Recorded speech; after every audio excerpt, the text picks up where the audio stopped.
All right, my name is Brian Raymond Royer. Background, pretty much, I have a background in filmmaking, digital editing, and now I have a background in computer animation and 3D modeling. Awesome. What inspired you to want to become an animator? Truthfully, the 1985 cartoon Brave Star.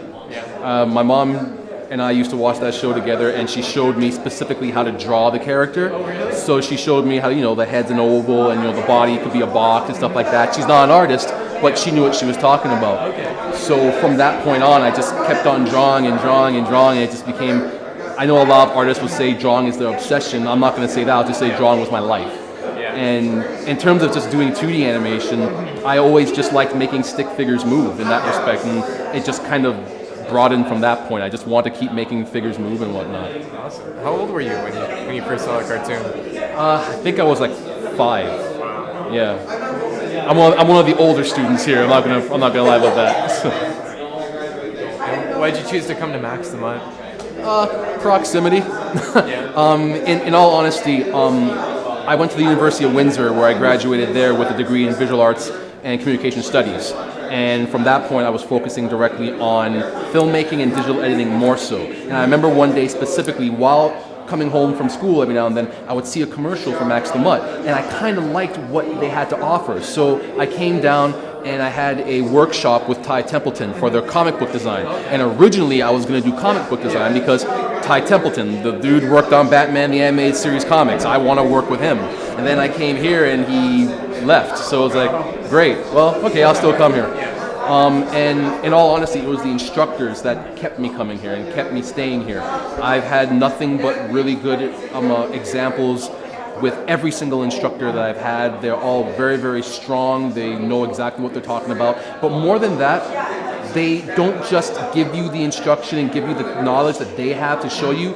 They push you to do better. It's not, when you come here, there's no such thing as a soft A when you come into the school. It's a hard A that you're going for every single time. These instructors, if you make a hand with a really big finger in one image and it's skinny in the next one, they will tell you to redo the entire thing until it's perfect. I've had instructors do that to me for a lot of assignments. And because of that stuff, because of the repetition, it's made my work that much stronger. I wouldn't be here if it wasn't for instructors like Ed Sharcross, or for instructors like Willie Ashworth, or instructors like Steve Millard and Bruno. Like, we've had really great instructors like that, and our 3D instructors were even better. I can list them off if needs be. Kathy Faraday, David Nguyen, Jerome Herman, Stephen Sayer when he instructed us in third year. The list goes on.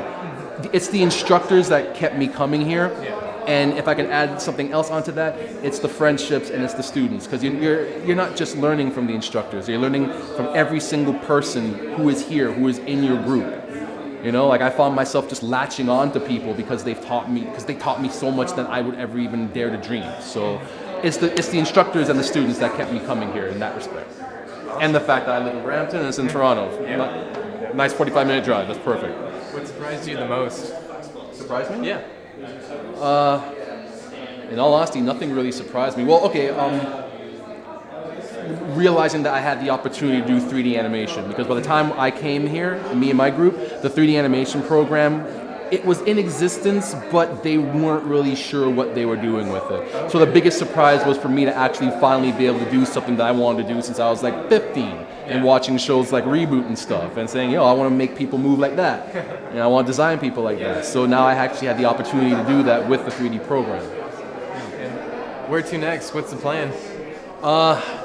Making sure I get to eat tomorrow. Pretty much just trying to find some work in the field, in my specific areas. I'm not going to say of expertise, but areas of interest. So it's just pretty much hitting the ground running, and hopefully everything works out tonight, and I made some good impressions and made some good contacts, and see where it goes from there. Yeah, how has it been tonight in industry night? Thus far it's been very good. I've made a lot of good contacts, and a lot of people have been very impressed with the work that I've done, which kind of surprises me, because every artist is kind of surprised that someone actually likes the work that they've done. So it's a little surprising, a lot humbling too, to have a lot of people who are in this industry actually say, you know what, this guy actually has what it takes. He might have what it takes. I think I'm going to give him a shot. I'm going to have him come in for an interview. So hopefully from that point I'll be able to make some interesting people in this industry. Awesome. Any final words you'd like to add? I got nothing really more to say in that respect, but for anyone else who's watching this who wants to come and draw, or who just wants to draw in particular, all I can really say is just don't stop.